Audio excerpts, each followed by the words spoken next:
എല്ലാവർക്കും ടെക്ലേ മനസ്സിലായി. സോ നമ്മൾ ഡിസ്കസ് ചെയ്യാൻ പോകുന്ന ഒരു 55,000 രൂപയിൽ ഒരു പി സി ബിൽഡാണ്. സോ മിക്കവരും 50,000 രൂപയുടെ പി സി ബിൽഡാണ് ആദ്യം പറയുന്നത്. പക്ഷേ ഞാനിവിടെ 50,000 രൂപ പറയാൻ കാരണം എന്ന് പറഞ്ഞാൽ നമ്മൾ 50,000 രൂപയ്ക്ക് പി സി ബിൽഡ് ചെയ്യുമ്പോൾ വളരെ കോംപ്രമൈസ് ഒക്കെ ചെയ്യേണ്ടി വരും. കാരണം പ്രത്യേകിച്ച് നമുക്ക് നമ്മുടെ ഗ്രാഫിക്സ് കാർഡിലായിരിക്കും ആദ്യം കോംപ്രമൈസ് ചെയ്യേണ്ടി വരിക. പക്ഷേ 55,000 ഒരു 5,000 കൂടെ നിങ്ങൾക്ക് എക്സ്ട്രാ സ്പെൻഡ് ചെയ്യാൻ പറ്റുവാണെങ്കിൽ നമുക്ക് ഒരു അത്യാവശ്യം കേപ്പബിൾ ആയിട്ടുള്ളൊരു ഗെയിമിംഗ് പി സി നമുക്ക് ഉണ്ടാക്കാൻ പറ്റും. സോ നമുക്ക് അതിൻ്റെ പാർട്സും കാര്യങ്ങളൊക്കെ നോക്കാം ഏതൊക്കെയാണെന്നൊക്കെ.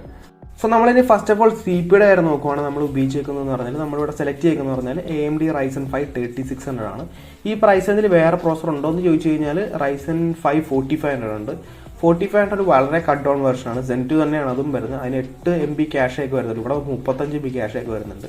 പിന്നെ ഇച്ചിരി കൂടി പൈസ മുടക്കുവാണെങ്കിൽ നമുക്ക് ഇന്റൽ കോർ i3 12100Fഉം Ryzen 5 5500 ആണ് വരുന്നത്. ഇന്റൽ കോർ i3 12100Fന്റെ നമ്മൾ നോക്കുകയാണെങ്കിൽ 4 കോർ 8 ത്രെഡാണ് വരുന്നത്.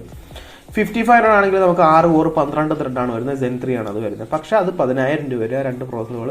അപ്പോൾ ബഡ്ജറ്റ് ഇത്തിരി കൂടിപ്പോകും. സോ ഈ പ്രൈസിന് ചോദിച്ച് നോക്കുന്ന ഏറ്റവും ബെസ്റ്റ് പ്രോസറായിട്ടാണ് എനിക്ക് വന്നിരിക്കുന്നത് Ryzen 5 3600. ഗെയിമിൻ്റെ കാര്യത്തിൽ 5500ഉം 3600ഉം ഓൾമോസ്റ്റ് സിമിലർ ആണ്. പിന്നെ പ്രൊഡക്ടിവിറ്റിയും കൂടി വരുമ്പോൾ നമുക്ക് 3600 ആണ് ഇച്ചിരി ബെറ്റർ ആയിട്ട് എനിക്ക് തോന്നുന്നത്. നെക്സ്റ്റ് മദർ ബോർഡ് ആയിട്ട് നമ്മൾ നോക്കുവാണെങ്കിൽ ഇപ്പോൾ B550M ആണ് നമ്മൾ ഉപയോഗിക്കുന്നത്. ആസ്ട്രോക്കിൻ്റെ B550M ആണ് ഇത് ഉപയോഗിക്കാൻ കാരണം എന്ന് പറഞ്ഞാൽ ഒന്ന് നമ്മുടെ പ്രോസർ PCI 4.0 ആണ്.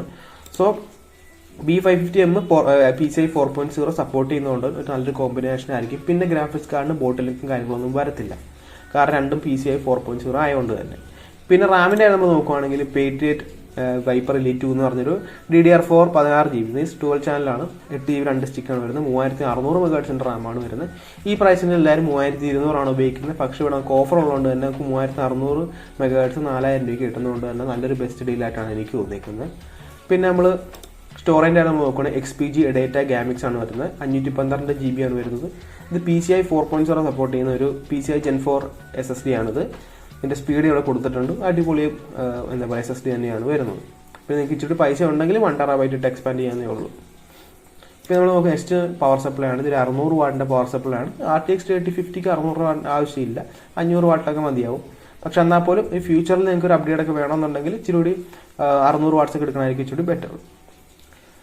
നെക്സ്റ്റ് കേസിൻ്റെ നമ്മൾ നോക്കുവാണെങ്കിൽ ഗാലക്സിൻ്റെ കേസാണ് വരുന്നത്. 4 RGB ഫാൻസ് പ്രീ ഇൻസ്റ്റാളാണ് കാണുന്നത്, ഫ്രണ്ടിൽ കാണുന്നത്.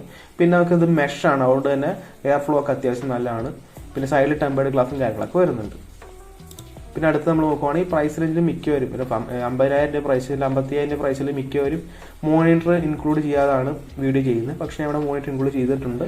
ഇവിടെ ഏസറിൻ്റെ EK240Y എന്ന് പറഞ്ഞൊരു മോണിറ്ററാണ്. ഇത് 1080p മോണിറ്ററാണ്, ഫുൾ HD ആണ്, IPS പാനലാണ് വരുന്നത്. 250 നിറ്റ്സ് ആണ് ബ്രൈറ്റ്നസ് വരുന്നത്. 100 ഹെർട്സിൻ്റെ റിഫ്രഷ് റേറ്റ് വരുന്നുണ്ട് കേട്ടോ. പിന്നെ AMD ഫ്രീസിംഗ് സപ്പോർട്ടും വരുന്നുണ്ട്. നിങ്ങൾക്ക് 6500 കിട്ടാൻ പറ്റുന്ന ഏറ്റവും ബെസ്റ്റ് മോണിറ്ററാണിത്. അടിപൊളി മോണിറ്ററാണ് വരുന്നത്. പിന്നെ 100% SRGയും വരുന്നുണ്ട്. നെക്സ്റ്റ് നമ്മൾ നോക്കുകയാണെങ്കിൽ ഗ്രാഫിക്സ് കാർഡാണ്. മെയിൻ ഇമ്പോർട്ടൻറ്റ് തിങ്ങാണ് ഒരു ഗെയിമിംഗ് കമ്പ്യൂട്ടറിൽ. ഇത് Inno3Dയുടെ NVIDIA GeForce RTX 3050 ആണ്. 6GB ഗ്രാഫിക്സ് കാർഡാണ്. ഇത് 96 ബിറ്റാണ് എൻ്റെ മെമ്മറി ഇൻ്റർഫേസ് വരുന്നത്. 17,569 പ്രൈസ്. ഈ പ്രൈസ് ഇതിൽ ഏറ്റവും ബെസ്റ്റ് ഗ്രാഫിക്സ് കാർഡ് തന്നെയാണ് ഇത്. കാരണം എന്ന് പറഞ്ഞാൽ നമുക്ക് ഇപ്പോൾ 50,000 രൂപ ബിൽഡ് ആണെങ്കിൽ നമുക്ക് നല്ല കോംപ്രമൈസ് ചെയ്യേണ്ടി വരും. കാരണം എന്ന് പറഞ്ഞാൽ 50,000 രൂപ ബിൽഡ് നമുക്ക് ഈ ഗ്രാഫിക്സ് കാർഡ് കിട്ടത്തില്ല. നമുക്ക് കിട്ടുന്നതെന്ന് പറഞ്ഞാൽ GTX 1650 പിന്നെ RX 6400 ആയിരിക്കും. ഇപ്പോൾ 50,000 രൂപയാണ് നിങ്ങൾ പ്രൈസ് റേഞ്ച് ഒട്ടും കൂട്ടാൻ പറ്റുന്നില്ല എന്നുണ്ടെങ്കിൽ നിങ്ങൾക്ക് 1650 എടുക്കുന്നതായിരിക്കും നല്ലത്. RX 6400 ഞാൻ എടുക്കാൻ സജസ്റ്റ് ചെയ്യില്ല, കാരണം അതിന് വീഡിയോ എൻകോഡേഴ്സ് ഇല്ല. അതുകൊണ്ട് നമുക്കൊരു വീഡിയോ എഡിറ്റ് ചെയ്യുന്നുണ്ടെങ്കിൽ അല്ലെങ്കിൽ എന്തെങ്കിലും ക്രിയേറ്റീവ് ടാസ്ക് ചെയ്യണമെന്നുണ്ടെങ്കിൽ ഇച്ചിരി പ്രശ്നമാവും RX 6400. അതേസമയം GTX 1650 ഇച്ചിരി ബെറ്റർ ആയിരിക്കും. ഗെയിമിംഗ് മാത്രമാണെങ്കിൽ 6400 ബെറ്റർ ആണ്. പക്ഷേ ഓവറോൾ വെച്ച് നോക്കുവാണെങ്കിൽ 1650 ആയിരിക്കും ബെറ്റർ, 50K താഴെ. അതേസമയം നിങ്ങൾക്ക് ഒരു 5,000 എക്സ്ട്രാ സ്പെൻഡ് ചെയ്യാൻ കഴിയുന്നുണ്ടെങ്കിൽ എന്തുകൊണ്ടും RTX 3050 6GB ആയിരിക്കും ബെറ്റർ ആയിട്ട് നിൽക്കുന്നത്.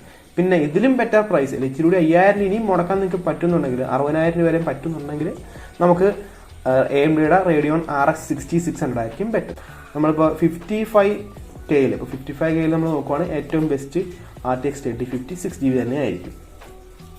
നമ്മളിനി ഒരു കീബോർഡ് മൗസ് കോംബോ നമ്മൾ നോക്കുവാണെങ്കിൽ HPയുടെ K500F എന്ന് പറഞ്ഞൊരു ഒരു കീബോർഡ്, പിന്നെ നമ്മുടെ HPയുടെ തന്നെ M260 മൗസും വരുന്നത് നല്ലൊരു ഓപ്ഷനാണ്. കാരണം എന്ന് പറഞ്ഞാൽ ഈ കീബോർഡ് തന്നെയാണ് എൻ്റെ ഇരിക്കുന്നത്. കാരണം അടിപൊളി കീബോർഡാണ്, മെറ്റൽ ബോഡിയൊക്കെ ആയിട്ടാണ് വരുന്നത്. നല്ല പിന്നെ മൗസും അത്യാവശ്യം കേപ്പബിൾ ആയിട്ടാണ്. 6400 DP വരുന്നുണ്ട്.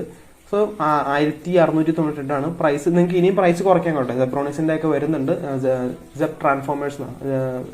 സെബ്രോണിക്സിൻ്റെ ട്രാൻസ്ഫോമേഴ്സ് എന്ന് പറഞ്ഞൊരു മോഡലും കൂടി വരുന്നുണ്ട്. ഇതിനേക്കാൾ ഇച്ചിരി ചീപ്പർ ആയിരിക്കും, പക്ഷേ ഇതാണ് ഇച്ചിരി ബെറ്റർ ക്വാളിറ്റി പ്രോഡക്റ്റ് ചെയ്യുന്നത്. സോ അതുകൊണ്ടാണ് ഇത് സെലക്ട് ചെയ്തത്. സോ നമ്മൾ ഓവറോൾ കാർട്ട് നോക്കുവാണെങ്കിൽ ടോട്ടൽ പ്രൈസ് നമ്മൾ നോക്കുവാണെങ്കിൽ 54,948 രൂപയാണ്. 54,948 രൂപയ്ക്ക് ഏറ്റവും ബെസ്റ്റ് ബിൽഡ് തന്നെയായിരിക്കും ഇത്.